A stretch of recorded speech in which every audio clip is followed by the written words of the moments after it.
A smiling and visibly happy Patty Blagojevich apologizing to all of the reporters and cameramen here for starting this press conference late. She joked around that she couldn't find her husband's socks. That getting a laugh out of the crowd here. Dozens and dozens of supporters are here to witness this moment, but there is no disguising the toll that Blagojevich's imprisonment has taken on his family. It's been a long time since I've shaved with a normal razor, and it takes a little practice. I'm sorry about that. I got to keep dabbing the blood.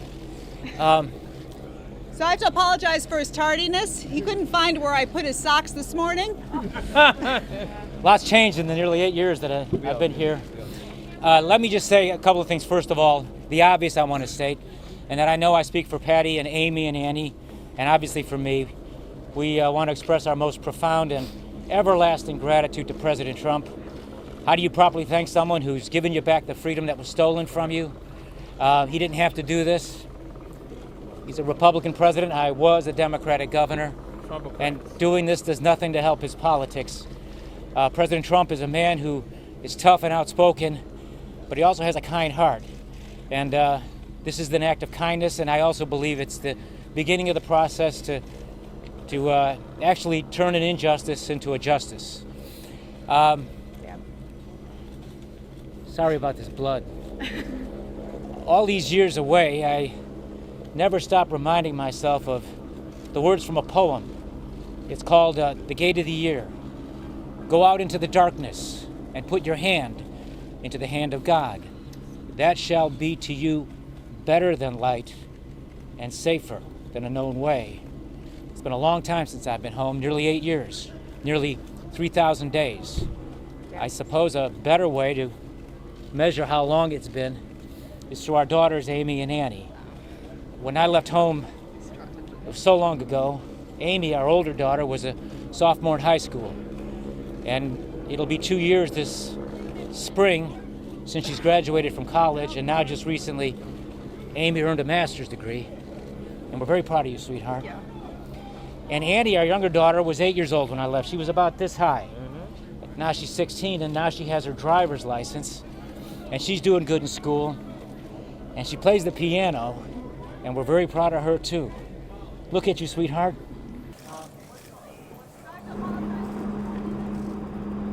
An extraordinary scene here in Ravenswood Manor. Scores of national and local media here, along with dozens of supporters and the curious.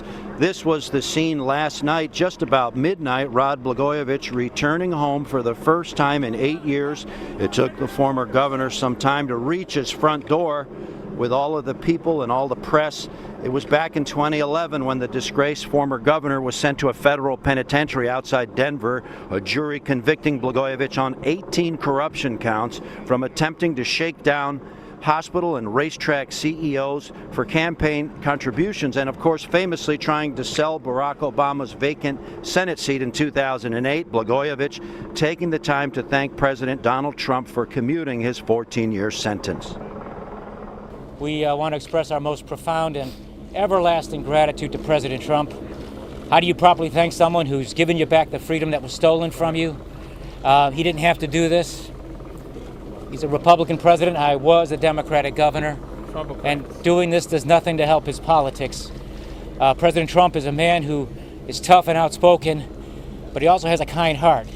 And this is an act of kindness, and I also believe it's the beginning of the process to actually turn an injustice into a justice. President Trump finally pulling the trigger after months of contemplating the possibility of a pardon or commutation torture for Patty Blagojevich and her two daughters. Blagojevich pleading over the airwaves for Trump to free her husband, but it has finally happened. Blagojevich discharged from the penitentiary. Reporters, including our own Julie Unruh, encountering Blagojevich at the Denver airport last night before he flew to Chicago. Now, in a rambling press conference that just ended a short while ago, Blagojevich talking at length about wrongful convictions in the United States and also about his own conviction. So Rod Blagojevich, as loquacious as ever, with 8 years of pent-up energy, talking to reporters, talking to the public about his conviction and his return home. In the Ravenswood Manor neighborhood, Julian Cruz, WGN News.